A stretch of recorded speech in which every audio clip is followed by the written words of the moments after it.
Are you an edgy kid who loves demons and vampires and all kinds of different monsters? Well, then you might be interested in the Dark Irregular clan.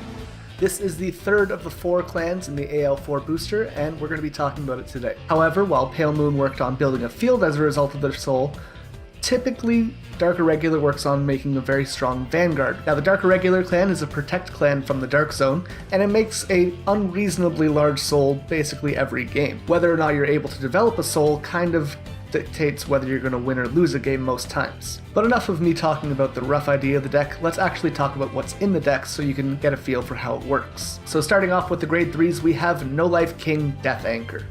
This is a extremely powerful card, and it's typically going to be your ride of choice. Now, he has the ability that when you ride him on Vanguard, you can soul charge 1, and he'll get 2,000 power for each card in your soul. This is massive. The numbers you can reach in this deck often hit around 40 to 50k just on your Vanguard.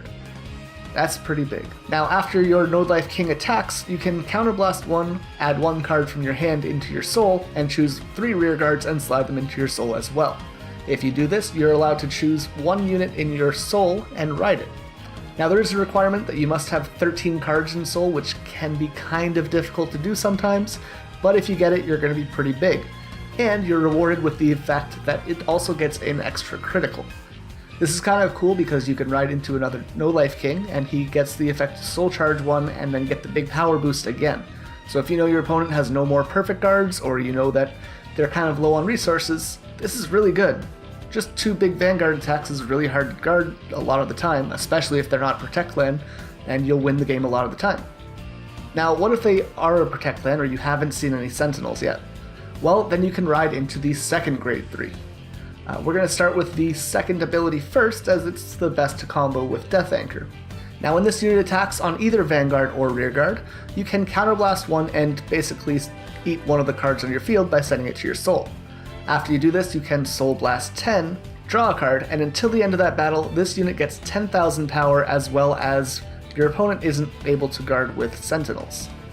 So, riding this after Death Anchor, you can get your big Death Anchor attack off, and then you can ride this and your opponent can't block it with Sentinels, and you have a crit, which is pretty good.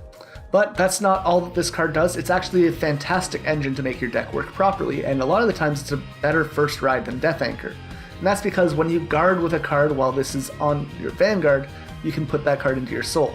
Now that includes if you intercept with a rear guard, or if you use the card Vrookalakis, which is a very synergistic grade 1 for this effect. Now, there is another grade 3 which some people use, most don't, but I totally understand it, and that's because it has pretty good utility. Ghoulish Despoiler is a card that when placed, you have the ability to counterblast 1 and soul charge 2. Upon doing this, you can return 1 grade 2 or less unit from your soul into your hand.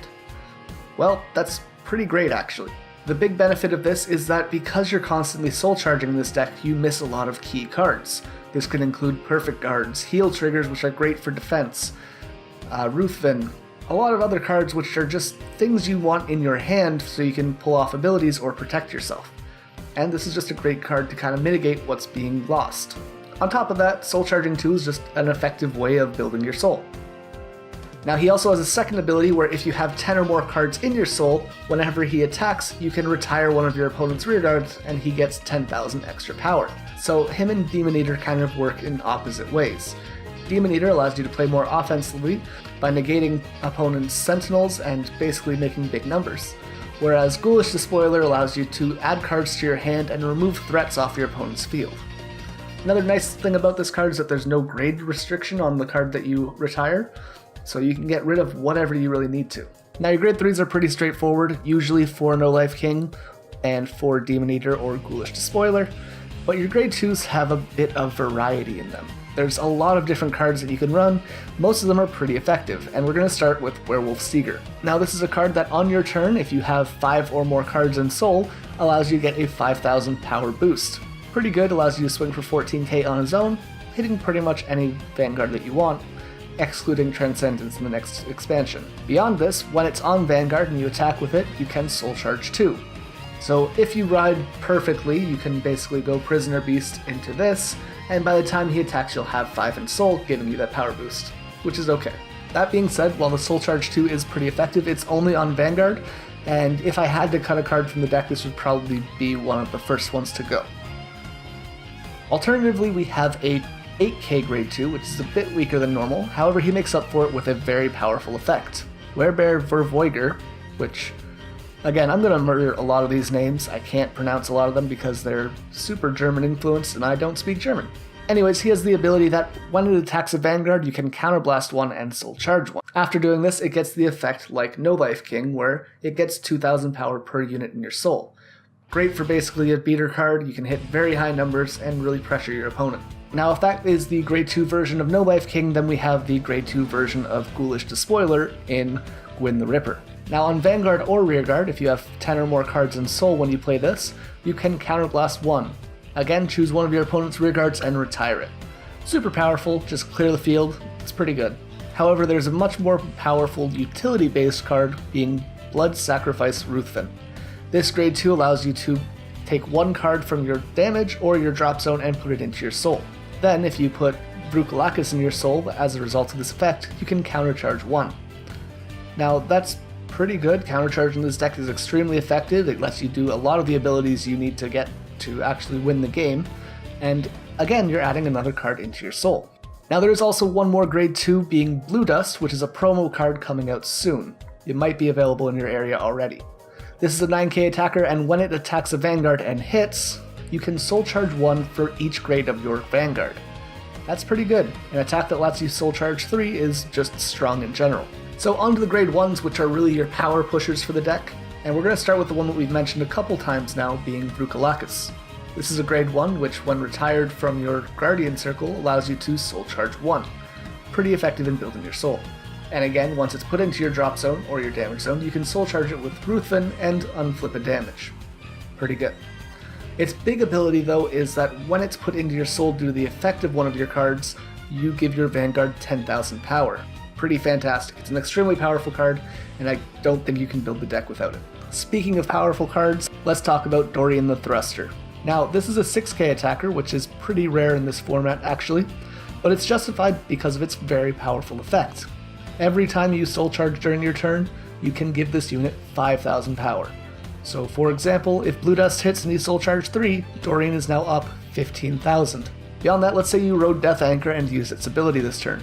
You get 1 for your soul charge, 1 from your card from hand, 3 from your field, and that gives you 25,000 power on top of the original 6k this unit has. Put that behind your Demon Eater after your No Life King, and you're swinging for a total of over 60,000 power. That's insane, especially without being able to guard with a perfect guard and having to crit. Now the next card is basically your run-of-the-mill staple card for the deck. It's not particularly powerful, but it does allow you to get off a lot of your combos, and that's Prisoner Beast. Prisoner Beast gets the ability of soul charging 1 when you place it on Vanguard or Rearguard. Beyond that, if you do have more than 5 cards in soul, this unit gets 2,000 power, being a 10k booster for the rest of the game, which is pretty okay. That being said, he is probably going to get replaced with Nightmare Baby once it comes out in the English. I'm not entirely sure though in the build, just because Nightmare Baby doesn't allow you to soul charge and can slow down your deck. And being a slow deck is kind of the big issue in this one.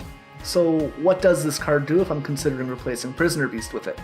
Well, where Prisoner Beast gets 2,000 for having 5 cards in soul, this card gets 2,000 for every 5 cards in soul. Which means if you're at 15, you'll have a 14k booster. If you're at 20, you'll have a 16k booster. And just having those big numbers is pretty good. Now, as far as your grade 0s, I think there's probably 2 correct ways to either run this deck. That being either 8 crit 4 draw, or 6 and 6. The reason for this is that if you go towards 8 draw, you're going to be decking out a lot of the time, which is already an issue in this deck. That being said, 6 kind of gives you this nice lukewarm feeling of having enough resources for your Death Anchor ability, where you're not going to be negging too much. That being said, running 8 crit is also perfectly, as you're sometimes attacking while negating perfect guards, and you just want to put that extra pressure onto the field. And with that in mind, we can move to the strengths and weaknesses of the deck. Now, as far as strengths go, this is a very powerful deck against anything that gives you time.